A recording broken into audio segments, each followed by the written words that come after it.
ومێدەکەین ئەو مناڵانەی کە ئێستا هاتوون و مزگەوتیان ناسیوە دەستبەرداری مزگەوت نەبن، دەستبەرداری جامع نەبن، خەمی جامعیان نەبێت. جامعە بۆ خۆی دێتە پێشەوە ئەبێ، بەڵام ئەوەی کە لە کیسە چێ جامعە.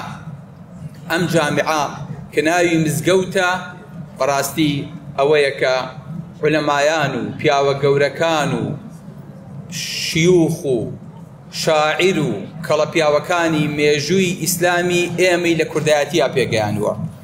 لە غەیری کوردایەتی، لە غەیری ئیسلامەتی شانازیەکمان نییە بۆ کورد بڵێن ئەو ڕقەمەی پێگەیانوە ئەمڕۆ تاریخ شانازی پێوە بکە.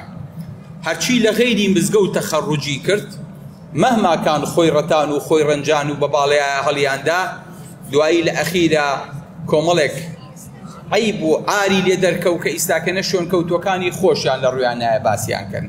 کۆمەڵێک خەڵک و مناڵیان بەجێ هێشت کە مناڵەکانی خۆیان بۆ پەروەردە نەبوو، چجا ئەوەی کە بتوانن مناڵی خەڵک پەروەردە بکەن.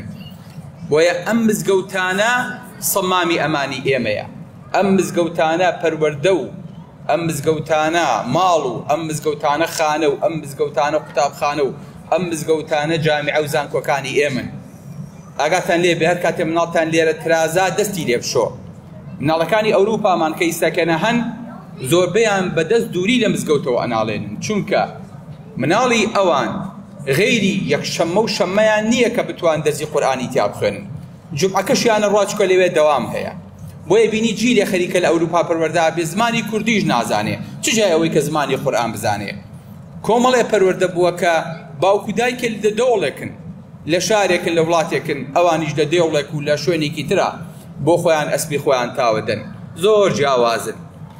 ئەگەر مزگەوت ڕۆڵی نەما، دەوری نەما، بەڕاستی مناڵەکانمانە فەوتێن.